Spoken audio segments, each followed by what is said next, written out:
show takes a holistic approach to our community's healthcare needs and concerns. Today's show is part 2 of cyberbullying. Cyberbullying part 2, where we're going to offer a testimony where a youth from our community has been harassed. This individual, she will tell her story, and so you have an understanding of how it really affects our community and how a family has gotten together and stayed as a unit to make a difference and overcome this situation. So let's get into introducing my panel. Today's guest to my right is Cheryl Krebs, Cheryl K. She's a good friend of mine. To her right, welcome to our show. Thank you for having me. All right. To her right is Alyssa. Alyssa, welcome to the show. Thank you. And her mom, Michelle, welcome to the show. Thank you. Thank you for having me here. Yes, well, I want to thank you for allowing us to tell your story. This is very important for our community and the youth, especially the parents, because of technology. We hear stories, but stories are stories. We want something that's actual, where there's a passion. I want you to tell your story. This is a warning to the parents. This is it's an eye opener. So I want you. Yes, it is. Yeah, right. So we're going to focus and talk about what's happened. And we need to arm ourselves because we have technology, and with technology, we're going to have new ways to hurt individuals. You have hackers and so forth. We're going to learn about that today. Well, Cheryl, let's just talk about how we came to the point where we're sitting today. Okay, well, I'm in the New York Guard with a doc, and I'm a producer as well, a musician, a singer, songwriter, and I produced a song with Alyssa, and her mom hired me to do this because Alyssa was cyberbullied. Right. And I said, well, wow, what can we do? And I said, how do you want to fight back? And Alyssa wanted to fight back with a song that she wrote and performed, and it's a wonderful song, and that's how we're all here. Right. Well, we were in the Army. We just happened to have a simple conversation, and I was deciding what's the new topic, and within the Army I had an expert, which was part 1, which you've already seen. That was with Lieutenant DeGlaudet, and he's an expert on post-traumatic syndrome or disorder. And during the conversation, you say, well, I have a testimony, and I have an individual that I'm very close with who's gone through cyberbullying. So I decided let's do a show and really highlight this. Mm-hmm. All right, so let's get into the show right now, okay? All right.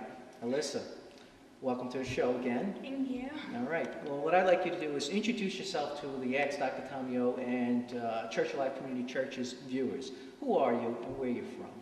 Well, I'm Alyssa, and I'm from New York, but I'm really from Long Island. Okay, so I'm from Long Island also. I grew up on Long Island. All right. And, well, I kind of just had really bad experiences that I wanted to share, All right. Well, let's just start off, from the very beginning. What happened? What was the first step in this traumatic event? Well, I was I think it was 5th grade, and I wanted to do videos on YouTube because I saw all these other people doing it. So I just did a video, and I didn't see it coming. First it starts out with bad comments, and it kind of just got worse over time. Right. So let's just back up a little bit so you have an understanding of what YouTube is. YouTube is a server that stores. It's a website with a server that stores videos. So anyone in the world can upload videos. You can see the ex-Dr. Tamio show on YouTube. So it's a media that we can use as a resource to upload videos. Within these videos, you can post comments. And this is what Alyssa is talking about. So now you see you had your videos up and you had people making comments. From there, what happened? Well, I kind of showed my mom first. My mom, she helped me monitor them. And my mom, she was kind of supportive and all. She tried to get rid of them, or the majority of them, and she kind of helped. Right. Well, what happened was they started to really come at her with bad remarks to the point where they had her account suspended. Mm-hmm. Okay? But the YouTube community brought her back up. And we gave it another try. We didn't bring that many videos. And everything was very quiet until a few months ago. And what happened was they started to make YouTube accounts and Facebook accounts copying her identity. And how we found out was through family and for friends. They were saying that, you know, this Facebook or this channel contacted us and said it was her and that her account was hacked and it was no longer her account. But it got to a point where they were making dirty and disgusting remarks, like on her post, on her page, on her channel, and the whole house was devastated. We didn't even know what to do. I mean, you're talking about 100 YouTube accounts that we had to try to close down.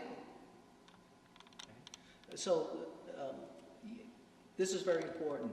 You had parental supervision, and this is where Mom, Michelle, stepped in and she decided we need to take steps, and you went through, and you said it's very difficult steps. Let's just talk about, you know, what did you do to try to, you know, close those accounts? Well, it's very important that you're not supposed to remove those remarks. I want to say that. You should leave them there until after you report them, because that was one mistake that we had made. It's hard for the YouTube or Facebook to go through their server to try to find them again. Right. So leave them there. The second thing is with YouTube, they need three, you need to catch them on three things in order for them to close down a channel. So it's either they took her pictures or her music. So, and it's like 3 strikes for one account in order to have them closed down. Facebook, on the other hand, is a little bit more easier to close down. But still, it's a nightmare, just a total nightmare. And even though they make these remarks, like they do it on their phone, they share them. They could share them to 100 people within 10 seconds, these horrible, disgusting things. Right. Exactly. You know, today, we live in a society where it's instant gratification. You have to be really careful, and you have to, as parents, viewers that are parents, you have to educate your child that if your child's going through some sort of emotions, they got in an argument, they were in a fight, it could be a physical fight, a verbal fight, that you really should educate them to step back and take, you know, 2 steps back and take a breath before they put down how they feel, because they might, for that split second, be very angry and, you know, type something that they really didn't mean, that it was out of anger, out of frustration, very emotional statement, and then you hit send. Once it's sent, it's done. It's a done deal.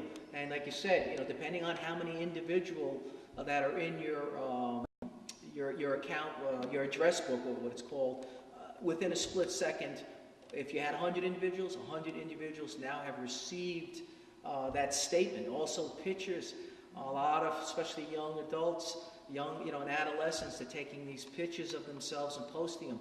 It becomes viral. And what viral means is it spreads within seconds, because if I get that message and then I send it out to my address book, now it's compounded. It's not a one-to-one. It's not linear. It could be exponentially.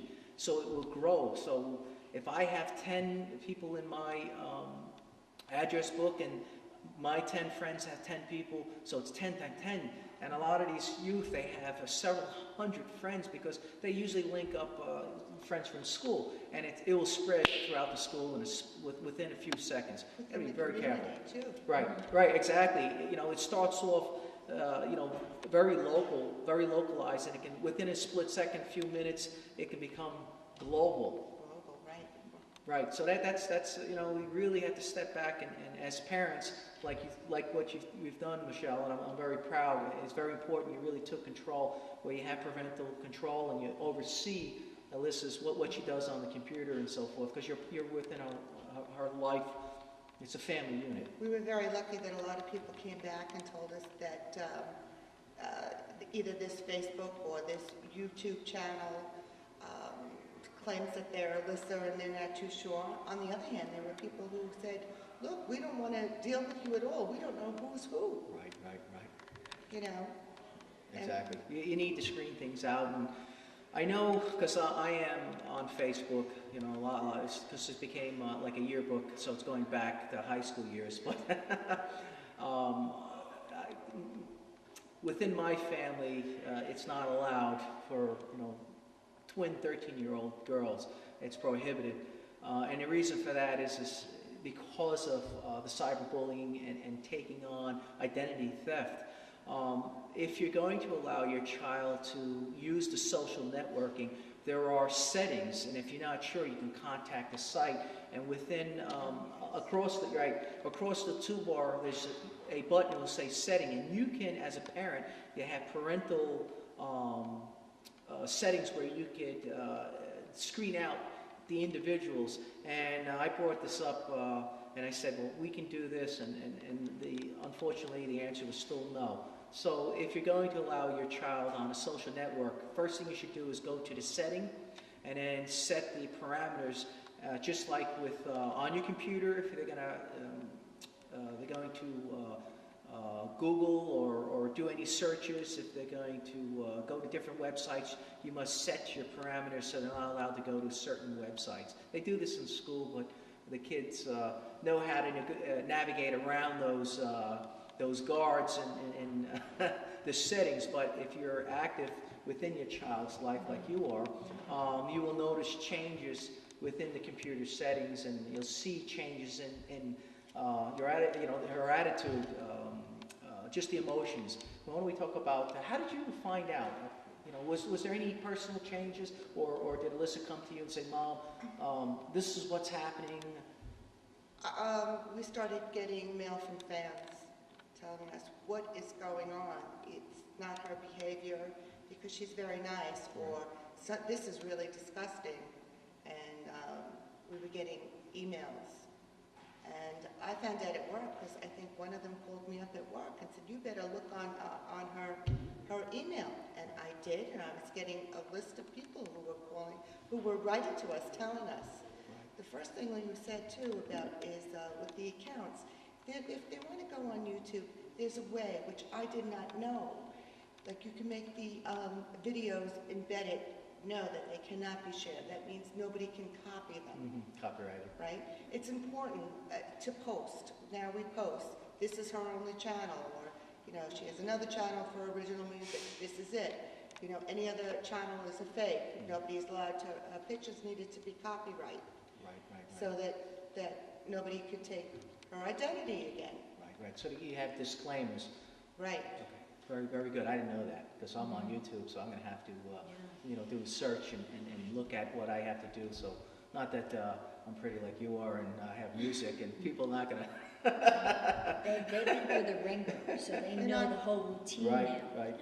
On Facebook, make them private. Try not to post silly pictures. Try to keep everything private, because it's so easy just to take someone's picture.